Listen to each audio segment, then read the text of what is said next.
साथियों, विगत 2 दिनों में हम लगातार सुन रहे हैं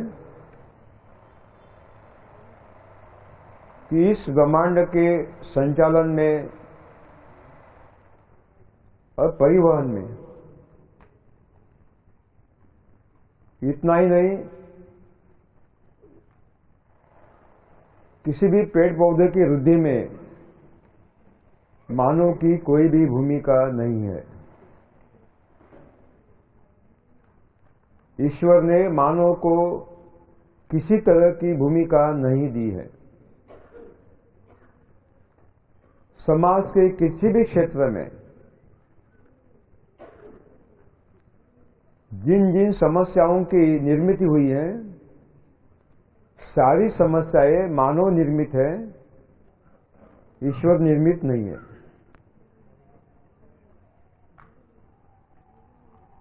सुबह से लेकर रात तक जो कुछ गतिविधियां हम करते हैं, अगर उन गतिविधियों से इस ईश्वर निर्मित, सुव्यवस्थापित, सुनियंत्रित प्राकृतिक व्यवस्था को अगर हम कोई क्षति पहुंचाते हैं, तो ईश्वर के खिलाफ बगावत होती है। ऐसे लोग आध्यात्मिक हो ही नहीं सकते। हमारे अंतर्मन को पूछना चाहिए कि हम क्या कर रहे हैं और क्या करना है।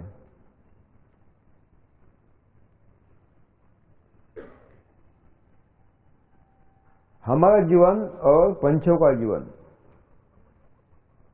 प्राणियों का जीवन कितना भेद है। कभी पंछियों को, प्राणियों को खाने के लिए लड़ाई लड़नी पड़ी? कभी वो सवाल उठा खाद्य सुरक्षा का उनके लिए? उनका तो कोई खेत नहीं है, कोई मिल्कियत नहीं है उनकी, न उनके पास दस्तावेज है कि ये मेरा खेत है। भूखे क्यों नहीं रहे? क्या कोई पंछी, प्राणी दवा खाता है? क्या उनके दवाखाने हैं? आपके क्यों है?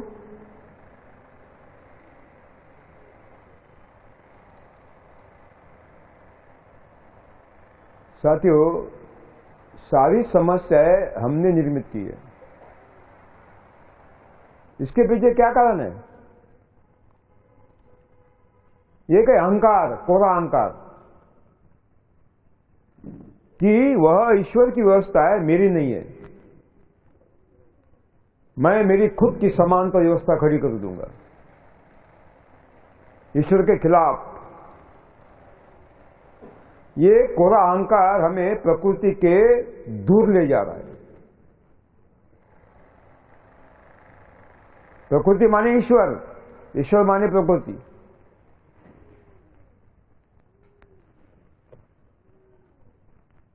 जब हम प्रकृति के तरफ निकलते हैं तो संस्कृति की निर्मित होती है। जब हम प्रकृति से दूर जाते हैं तो विकृति की निर्मित होती है। आज केवल विकृति हमें दिखाई दे रही है।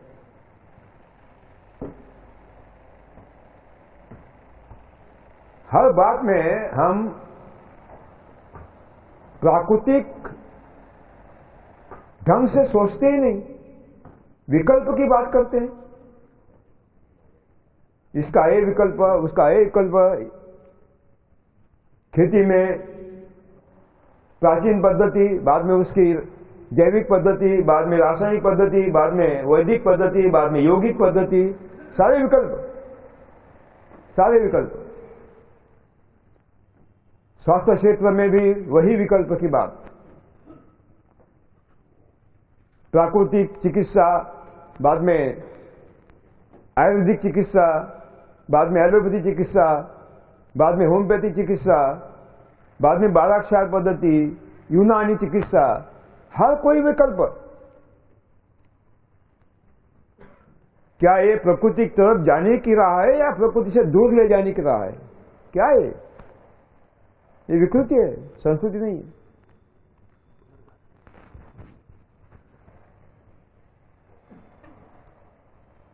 ऐसी व्यवस्था जो प्रकृति की तरफ हमें ले जाएगी, केवल शोषण मुक्त समाज नहीं होगा, केवल पीड़ा मुक्त समाज नहीं होगा, केवल भूख मुक्त समाज नहीं होगा, दवा मुक्त भी समाज होना चाहिए। प्रकृति में दवा नहीं है, प्रकृति में होटल नहीं है, प्रकृति में खुद की व्यवस्था नहीं है।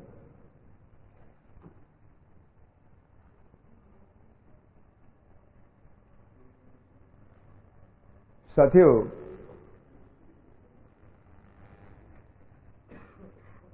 जैविक कृषि और रासायनिक कृषि जिस गति से प्राकृतिक संसाधनों का विनाश कर रही है, जिस गति से हमें प्रकृति से, ईश्वर से दूर ले जा रही हैं,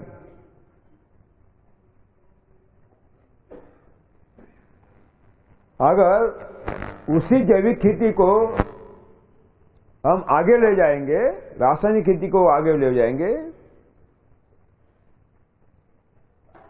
विकल्प की तरफ समाज को ले जाएंगे, ईश्वर से संवाद कब होगा? कैसे होगा? 2 दिन से आप देख रहे हैं कि जो विकल्प की बात है उसकी कोई आवश्यकता नहीं, कोई आवश्यकता नहीं। हमें जड़ की तरफ जाना है, जड़ की तरफ। केवल मनोविज्ञान नहीं, विज्ञान भी कहता है कि 90% बीमारियां मनोकायिक होती है, मनोकायिक, साइकोसोमेटिक। निर्मिति मन के अंदर है, बीमारी की निर्मिति कहां है? मन के अंदर। कितने तनाव हमने स्वीकृत की हैं खुद ने, ये विकृति है। प्रकृति की तरफ जाना, ईश्वर की तरफ जाना, तनाव कहां आएगा?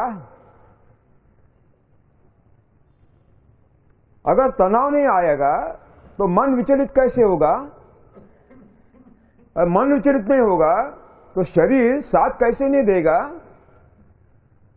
शरीर को साथ देना ही पड़ेगा। दवा मन को चाहिए, दवा शरीर को नहीं चाहिए, दवा मन को चाहिए। और मन की दवा एक ही है, वो क्या है? आध्यात्म। मन की दवा कौन सी है? आध्यात्म। दूसरी दवाई हो नहीं सकती, कोई दवा नहीं हो सकती। और वही आध्यात्मिक खेती हम देख रहे हैं। ईश्वर ने देशी गाय को फुर्सत से बनाया है, निर्मित किया है। ये गाय सारी समस्याओं का हल हो सकती है, इस पर बहुत सारे लोग बहस करेंगे। बहस करने वाले यूरोपियन चश्मे पहने कर आते हैं। गाय की तरफ देखने का चश्मा धर्म नहीं होता, विज्ञान नहीं होता, अज्ञान भी नहीं होता।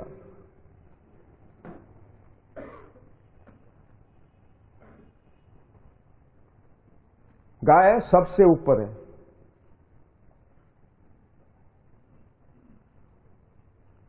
जैसे जैसे आप आगे बढ़ेंगे मालूम पड़ेगा का सारी समस्याओं का हल देशी गाय है। कल हमने देखा कि देशी गाय का 10 किलो गोबर क्या चमत्कार कर सकता है। देखा ना, कितना किलो? 10 किलो। 10 किलो गोबर एक दिन का क्या चमत्कार सकता है। सारी व्यवस्था को खत्म कर सकता है जो हमें विकृति की तरफ ले जा रही है। चाहे रासायनिक कृषि हो, रासायनिक से भी खतरनाक जैविक कृषि हो, वैदिक कृषि हो या योगिक कृषि हो या पारंपरिक भारतीय कृषि हो, एक जीवामृत जिस दिन आप भूमि में जीवामृत डालना शुरुआत करेंगे, आपको महसूस होगा कि आपके अंदर कुछ बदलाव आ रहा है। अपने आप ये अनुभूति आपको होगी। बाहर गए आप महसूस करोगे ये अंदर क्या हो रहा है, आप समझ नहीं पाओगे। जैसे जैसे आगे बढ़ोगे आपको मालूम पड़ेगा कि मैं तो बाहर की दुनिया शुद्ध करने जा रहा हूं प्राकृतिक खेती के माध्यम से, लेकिन अंदर की दुनिया भी शुद्ध हो रही है। अंदर की दुनिया भी शुद्ध हो रही है। सोचने का ढंग बदल जाएगा, दृष्टिकोण बदल जाएगा। एक दिन ऐसा आएगा कि आपको मालूम पड़ेगा सही मायने में गौ माता ने मेरा पुनर्जन्म दिया है। जब आप पूरे बदलोगे, ये बदलाव कानून से नहीं होता। संसद में जनलोकपाल बिल पास करके या कोई अधिनियम पास करके समाज नहीं बदलता। इतिहास गवाह है, अगर समाज को बदलना चाहते तो पहले खुद को बदलना होगा, और खुद को बदलने की प्रक्रिया तब चालू होती है जब आप प्रकृति की तरफ निकलते हो। प्रकृति का विकल्प आप दोगे, कैसे पहुंचोगे भगवान की तरफ? इसका ये विकल्प, इसका वे विकल्प।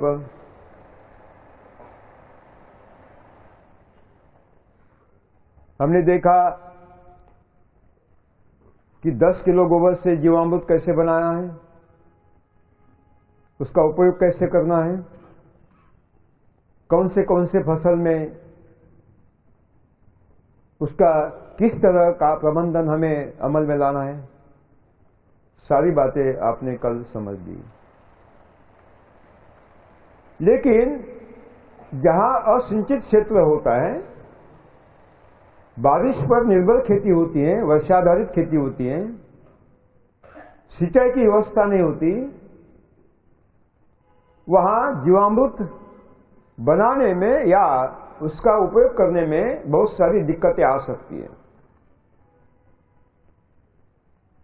पानी की उपलब्धि नहीं होती, वहां पानी के स्रोत नहीं होते। खेत में जहां जीवामृत बनाना है,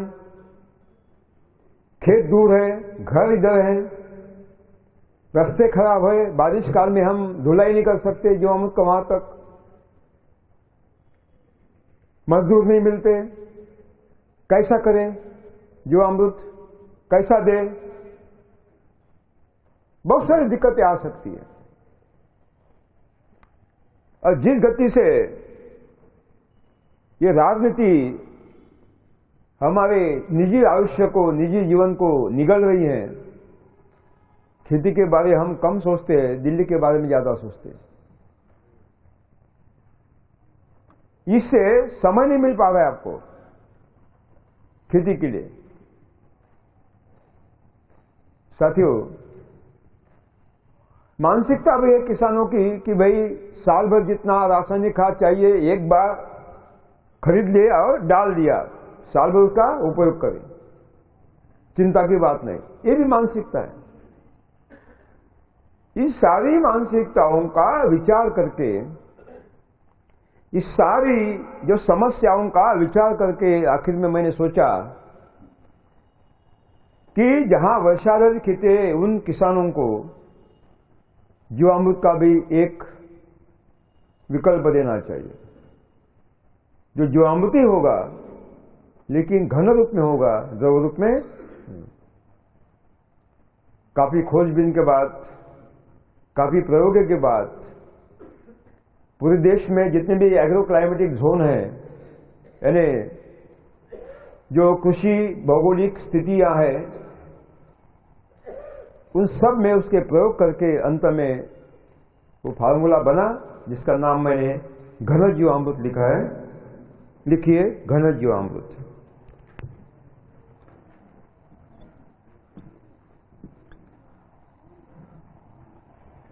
घन, सॉलिड, क्या बोलते हिंदी में घन को?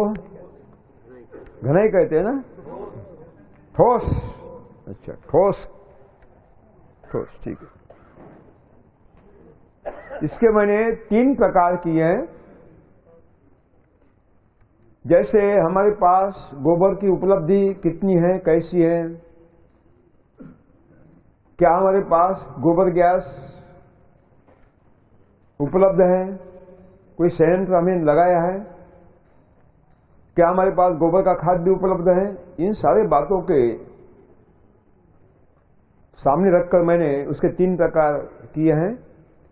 लिखिए, घन जीवामृत नंबर 1। घन जीवामृत नंबर 1, प्रति एकड़ 100 किलो देशी गाय का गोबर लीजिए।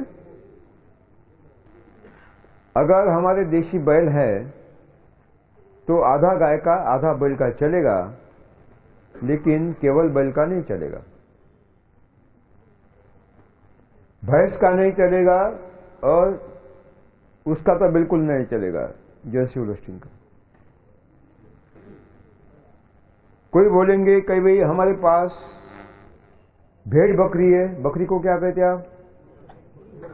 बकरी कहते हैं ना।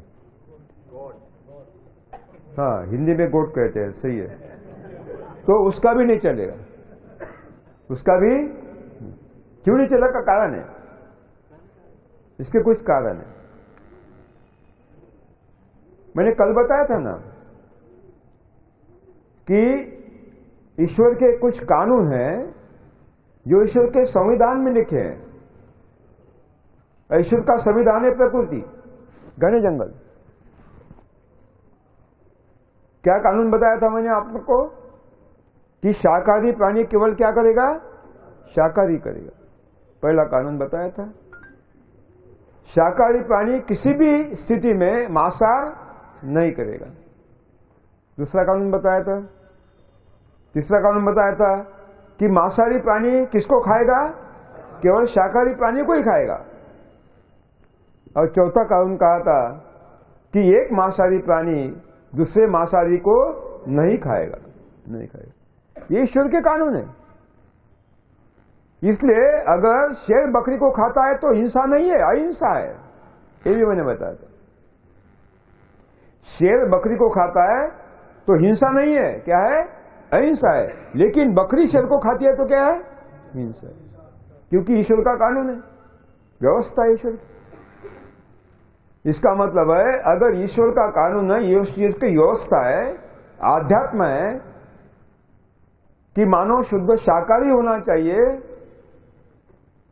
इसका मतलब है आप अगर भेड़ बकरी पालते हो, किसके लिए पालते हो? किसके लिए पालते हो? हाँ? अपने लिए पालते हैं, दूध पीने के लिए। हाँ, और क्या करते हैं? वो बकरा किसको बेचते हैं? शेर के लिए नहीं, किसको बेचते हैं बकरा? कसाई को बेचते हैं ना। बड़ा प्यार करते हो।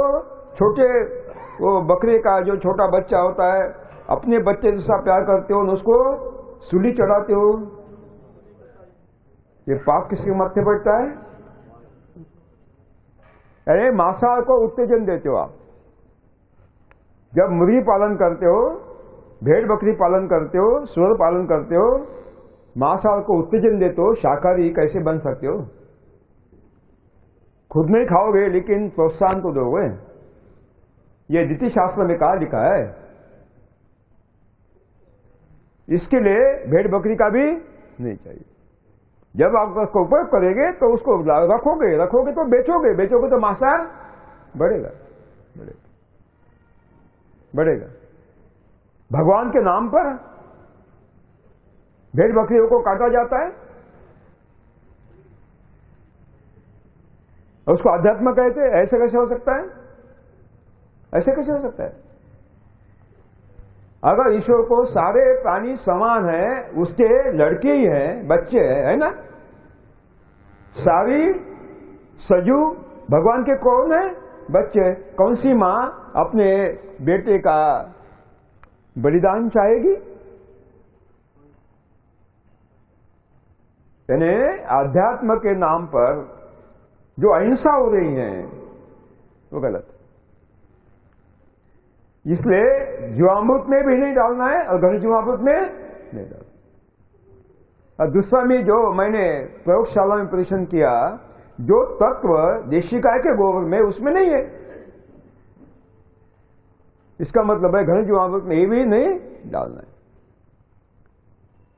कितना लिया? 100 किलो देशी गाय का गोबर, उसमें 1 किलो गुड़ डालिए बारीक करके, अथवा मीठे फलों का 1 किलो गुदा डालिए। विकल्प है, आइदर और, दो में से कोई एक डाल सकते हैं। 1 किलो बेसन डालिए। कौन सा बेसन? विषय हो गया है कल विस्तार से, हो गया। अगर वो शुष्क है, गोबर अगर थोड़ा शुष्क है तो गोमूत्र डालिए। अगर शुष्क नहीं है तो कोई आवश्यकता नहीं डालने की। मतलब सूखा है, शुष्क माने सूखा, तो थोड़ा गोमूत्र डालिए क्योंकि गीलापन आना चाहिए। बाद में उसको हाथों से या फावड़े से मिलाइए, ठीक से मिलाइए, दोनों तरफ मिलाइए ताकि सारा एकजुट हो जाए। छाया में उसका 48 घंटे ढेर लगाइए। हाँ, ढेर लगाना है ना, क्या लगाना है बोलते उसको? ढेरी बोलते ना? हाँ, ढेरी लगा दे। अगर दैनंदिन हवा का तापमान दिन का 12 के नीचे है, माने शीतलहर है, तो बोरी से ढक दे, नहीं तो जीवाणु सुप्तावस्था में जाते हैं, यानी समाधि लेते हैं। अगर तापमान उससे ज्यादा है तो ढकने की कोई आवश्यकता नहीं है। हाँ, नहीं ढकना क्यों है? इसका कारण है कि जब 12 के नीचे तापमान गिरता है तो जीवाणु उस शीत स्थिति में अपना जीवन व्यापार बंद करते हैं और समाधि ले जाते हैं, यानी डॉर्मेंसी में चले जाते हैं, सुप्तावस्था में। इसलिए वहां कुछ गर्मी रहनी चाहिए, इसलिए उसको क्या करना है? ढकना है। उस पर बारिश का पानी नहीं गिरना चाहिए, सूरज की रोशनी नहीं गिरना चाहिए। अगर कड़ाके की ठंडी है तो 4 दिन रखिए, जो कि उत्तरी भारत में होता है। अगर तुरंत उसका उपयोग करना चाहते हैं तो 48 घंटे के उपरांत अथवा 4 दिन के बाद आप उसका तुरंत खेत में उपयोग कर सकते हैं। विधि क्या होगी बाद में बताया जाएगा। लेकिन अगर उसका भंडारण करना चाहते हैं तो लिखिए, तो किन्वन क्रिया समाप्ति के पश्चात, यानी 48 घंटे के पश्चात अथवा 96 घंटे के पश्चात उसको कड़ी धूप में सुखाइए, पतला स्तर रखकर। दिन में 2 बार नीचे ऊपर करें ताकि उसको सूरज की रोशनी ठीक से मिले। ठीक है।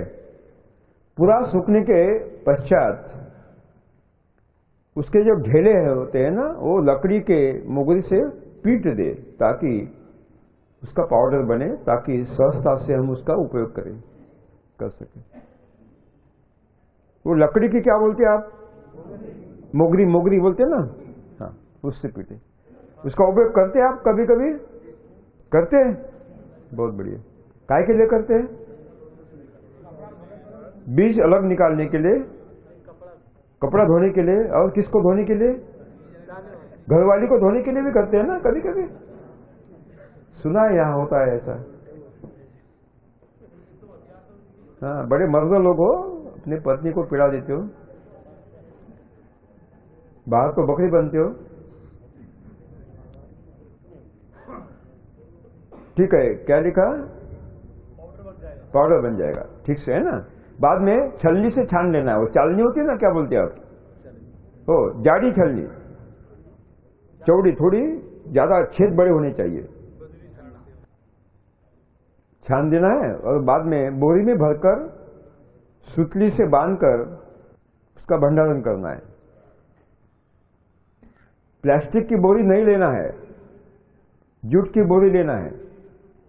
प्लास्टिक को बिल्कुल हद पार करना है। ठीक है ना। भंडारण करते समय भूमि के सतह पर मत रखे, नहीं तो क्या होता है, भूमि की नमी सोख लेता है घन जीवामृत, फिर उसमें फफूंद की निर्मित होती है, तो उसका दर्जा घटता है। इसलिए भूमि के सतह पर मत रखे। लकड़ी की टीपाई होती है ना, क्या बोलते हैं आप उसको? चौपाई होती है छोटी, हाँ, या उसके ऊपर थप्पी लगा दे, एक के ऊपर एक। जहां बारिश नहीं आती, जहां सूरज की रोशनी सीधी नहीं पड़ती, वहां उसका भंडारण करें। इसका 1 साल तक उपयोग कर सकते हैं। अब लिखे घन जीवामृत नंबर 2। प्रति एकड़ 200 किलो कड़ी धूप में सुखाया हुआ और छलनी से छाना हुआ गोबर का खाद ले। देखिए, उसमें भैंस का नहीं आना चाहिए और जर्सी होल्स्टीन का बिल्कुल नहीं आना चाहिए। गाय बैल का चलेगा। गोबर का खाद ले। कितना लिया? 200 किलो, राइट। उसमें उसको थोड़ा फैलाइए, स्प्रेड आउट स्लाइटली, उसको थोड़ा फैलाइए और उसके ऊपर जितना गोबर का खाद है उसका 10% जीवामृत छिड़के। जितना कुल मात्रा आपकी खाद की है उसका 10% जीवामृत छिड़के। कितना किलो लिया आपने गोबर का खाद? हाँ, तो जीवामृत कितना लगेगा? 20 किलो। 20 किलो? 20 लीटर? ये किलो कहां से आ गया? 20 लीटर जीवामृत उस पर छिड़कना है। छिड़क दिया? हाँ। बाद में हाथों से या फावड़े से ठीक से मिला दीजिए दोनों तरफ से, ताकि हर कण संपृक्त हो जीवामृत के माध्यम से। मिला दिया? बाद में उसको छाया में ढेर लगा दीजिए 48 घंटे तक। 48 घंटे में किण्वन क्रिया हो जाएगी, फर्मेंटेशन प्रोसेस कंप्लीट हो जाएगी। अगर शीत लग रहा है तो 4 दिन रखिए, 96 घंटे रख दिया। उस पर छाया नहीं, आप सूरज की रोशनी नहीं पड़ना चाहिए, बारिश का पानी नहीं पड़ना चाहिए, इसका ख्याल रखें। रख दिया? हाँ। बाद में 48 घंटे के बाद उसको धूप में, कड़ी धूप में सुखाइए, पतला स्तर रखकर, और दिन में 2 बार उसको ऊपर नीचे करिए ताकि सूरज की रोशनी हर कण तक उपलब्ध होगी। उसको क्या करना है, 48 घंटे रखना है, नहीं तो 4 दिन रखना है। बाद में क्या करना है, कड़ी धूप में सुखाना है। दिन में 2 बार क्या करना है, उसको नीचे ऊपर करना है ना। हाँ, 48 घंटे के बीच में भी 2 बार मिलाना है सुबह शाम। नहीं नहीं नहीं नहीं, आपको तकलीफ नहीं दूंगा भाई, केवल एक बार रख दीजिए, काम हो गया है। जैसे जीवामृत हम घोलते हैं ना, उस तरह नहीं घोलना है उसको, वैसे रख देना है 48 घंटे, उसको डिस्टर्ब नहीं करना है, विचलित नहीं करना है, ठीक है ना। हाँ, जब कब निकालना है, जब हम फैलाते हैं तब उसको निकालना है, ठीक है। ये तो दिन में वही काम करते रहोगे, नहीं करना है, ठीक है। धूप में सुखाया, पूरा सूखने के बाद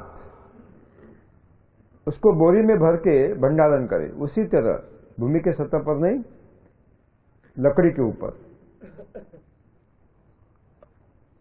इसका भी हम 1 साल तक उपयोग कर सकते हैं, एक बार निर्मित के बाद।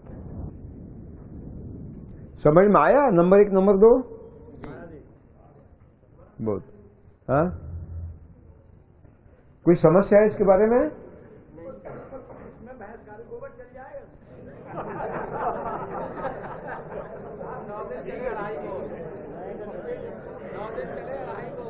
दिन भर रामायण सुना, शाम को बोलते हैं सीता कौन मौसी लगती है।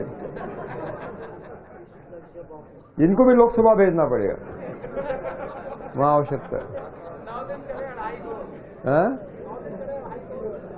हाँ बस,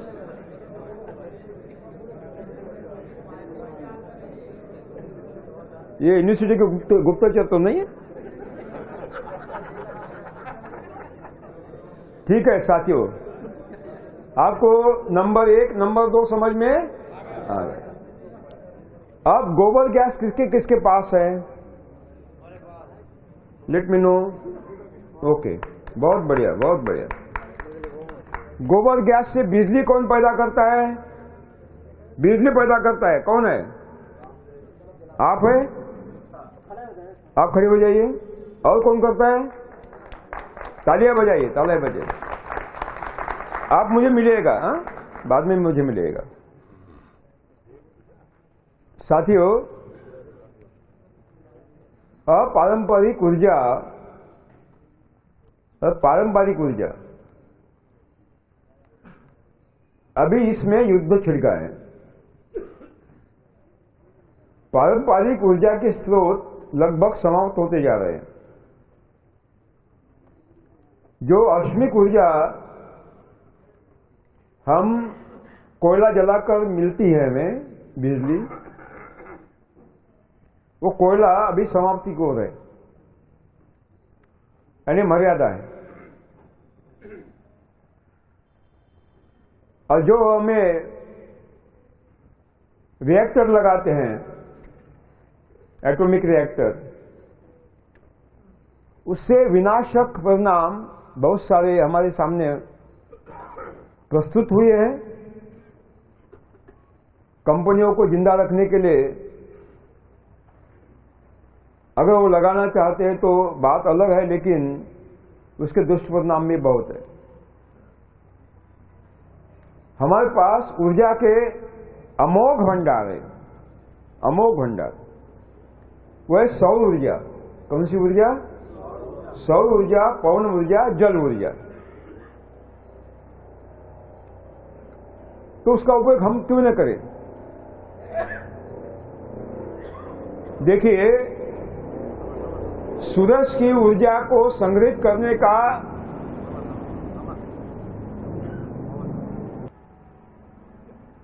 ये भी षड्यंत्र ही है।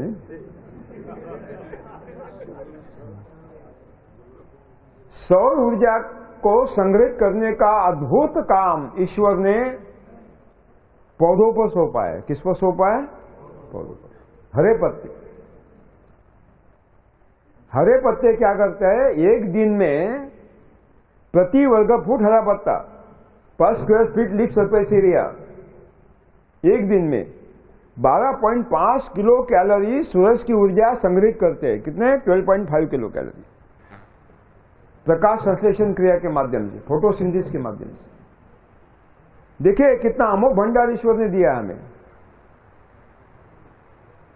यानी अगर एक इंच भी भूमि अगर हमने खाली रखी तो भंडार हमें नहीं मिलेगा, नहीं मिलेगा।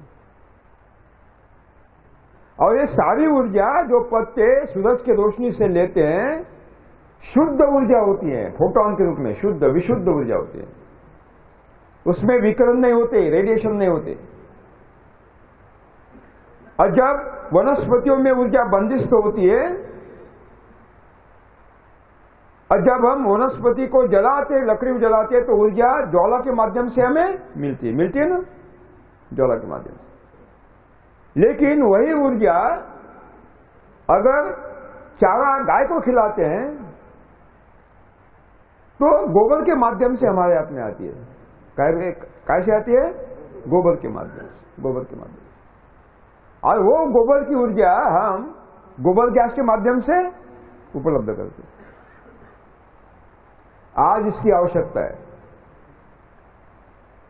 जो खनिज तेल उत्पादक राष्ट्र है उनका एक शिखर संस्था है जिसको ओपेक कहते हैं, उनकी शिखर संस्था है, वैश्विक संस्था। वो कहती है कि जिस गति से हम डीजल पेट्रोल को खत्म करते जा रहे हैं, नेचुरल गैस को, प्राकृतिक वायु को खत्म कर रहे हैं, तो लगभग 25 साल में कुछ नहीं बचेगा। यानी आज ऊर्जा आधारित अर्थव्यवस्था की बात पूरी दुनिया में हो रही है। वो अर्थशास्त्र नहीं है, वो अनर्थशास्त्र है। ये जो पाश्चात्य अनर्थशास्त्र है उसका दावा है कि जितनी ज्यादा ऊर्जा खर्च करोगे उतना विकसित राष्ट्र, इसका मतलब है जितनी ज्यादा बर्बादी करोगे उतना ही विकसित राष्ट्र होगा। ये उल्टी दिशा में चल रहे हैं, हम उल्टी दिशा में चल रहे हैं विकास के नाम पर। अगर मैं आपको एक पूछता हूं सवाल, सपोज एक वस्तु हमने बनाई है, उसके लिए 20 किलो कैलोरी ऊर्जा खर्च की है। कितना खर्च किया है? 20 किलो कैलोरी। लेकिन अगर वही वस्तु उससे ज्यादा अच्छी वस्तु केवल 2 किलो कैलोरी से बन गई तो विकास किसको कहेंगे? उसको विकास कहेंगे। ये 10 किलो कैलोरी का विकास कैसे हो सकता है? यानी उल्टी दिशा में अर्थशास्त्र दौड़ रहा है, उल्टी दिशा में। इसलिए जो प्राकृतिक स्रोत हमारे पास है वो अमोघ है, अनंत है। सूरज की ऊर्जा भी अनंत है, अनंत। इस सूरज की ऊर्जा को, सौर ऊर्जा को संग्रहित करने का काम गोबर करता है, और वो गोबर जीवामृत के माध्यम से ऊर्जा किसको देता है? हमारे पेड़ पौधों को देता है। और वही ऊर्जा गोबर गैस के माध्यम से हमें बिजली पैदा करने के लिए मिलती है, हमारा खाना पकाने के लिए मिलती है। गोबर गैस हर गांव में होना चाहिए, हर गांव में होना चाहिए।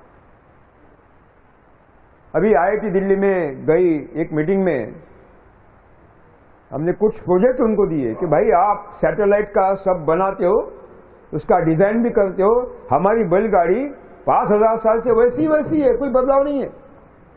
क्या कर रहे हो आप IIT वाले? हमें छोटे छोटे इंजन चाहिए, छोटे छोटे इंस्ट्रूमेंट चाहिए। घर में तेल निकालने की मशीन चाहिए, हाथ से चलने वाली अथवा सिंगल फेस से चलने वाली। छोटी दाल मिल घर में बनना चाहिए, छोटी चाहिए हमें। आटा पीसने की मशीन छोटी चाहिए, घर में हमारी गृहिणी बना सकेगी, उतनी ताकत नहीं रही उसको, हल्के में वो काम करेगी। कपड़ा बुनने की हमें छोटा यूनिट चाहिए। यानी वो ग्राम स्वराज और ग्राम स्वावलंबी कहीं की हम बात कर रहे हैं, वो 100% होने के लिए आगे अग्रसर बढ़ना पड़ेगा। उसमें ये गोबर गैस की बहुत महत्वपूर्ण भूमिका होगी। और उसके प्रचार के लिए हमारे सहयोगी श्याम बिहारी गुप्ता लगे हुए हैं, हमारे मित्र है विजय भटकर जी, वो भी उसमें लगे हुए हैं, IIT भी लगी हुई है। शायद हो सकता है कि सौर ऊर्जा का गोबर गैस के माध्यम से एक बहुत बड़ा अभियान यहाँ चल जाएगा। तो हमारे कुछ खड़े हैं मॉडल कि गोबर गैस बन रहा है, गोबर गैस से बिजली पैदा हो रही है, उससे मोटर पंप चल रहा है, उससे चक्की चल रही है, उससे अपना आटा पीसने की मशीन चल रही है, इससे सारे इंस्ट्रूमेंट चल रहे हैं और घर की बिजली भी उससे पैदा हो रही है।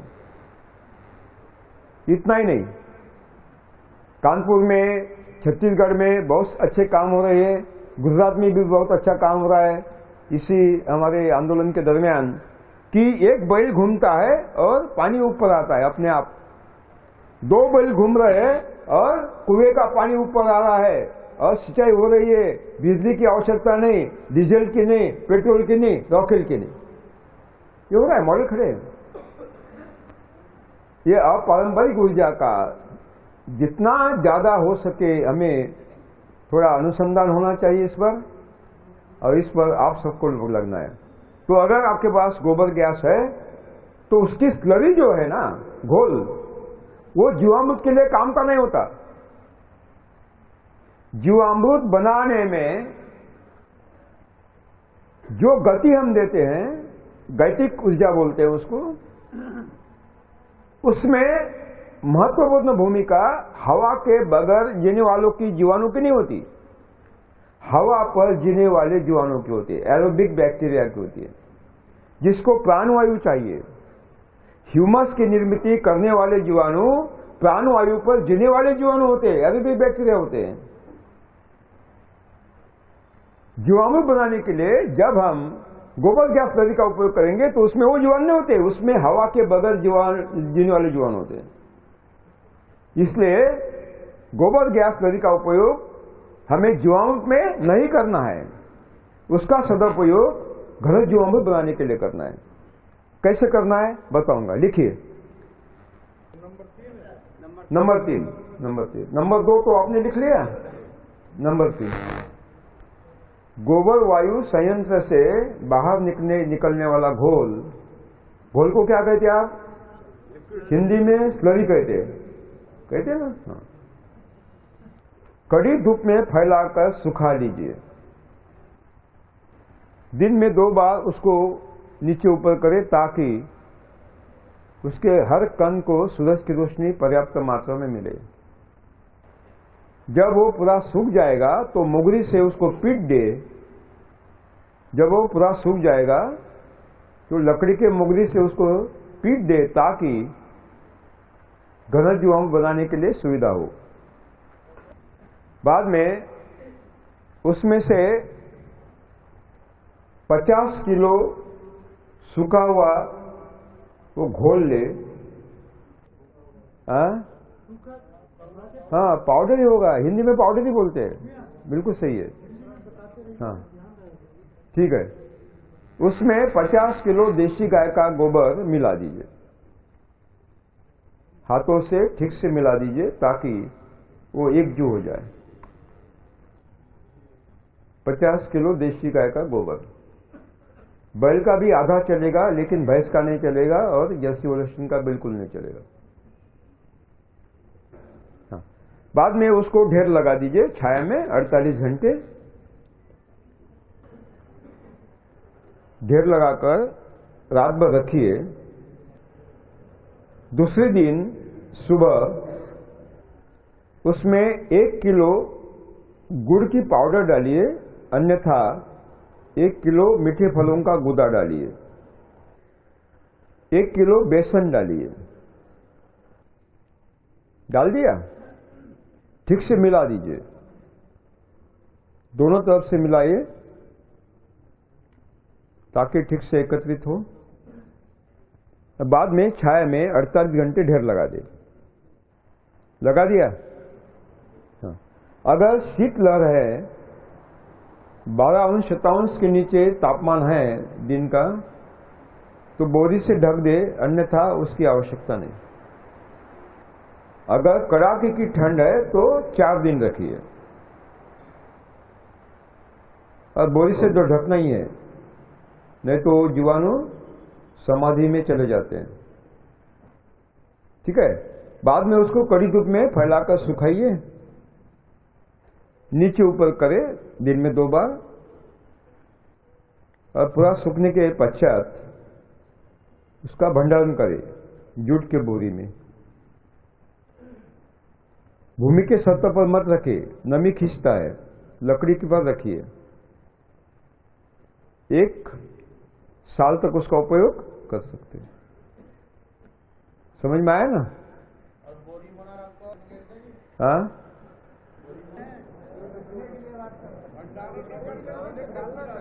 हो सीधा। अगर आपको भंडारण करना नहीं तो सीधा तैयार होने के बाद फेंक दे। बिल्कुल बिल्कुल बिल्कुल। अगर भंडारण करना है तो आप संग्रहित करें, अन्यथा आपको क्या करना है, सीधा उपयोग में लाना है। ठीक है ना? ठीक है, समझ में आ गया? और बाकी बचा हुआ घनज जो अपना जो गोबर की गैस का घोल होगा, है ना, उसका भी घनज जीवामृत बनाइए। और जो पड़ोसी है उसको पहले मुफ्त में दे दीजिए। वो बदलेगा तो एक दुश्मन कम हो जाएगा, है ना?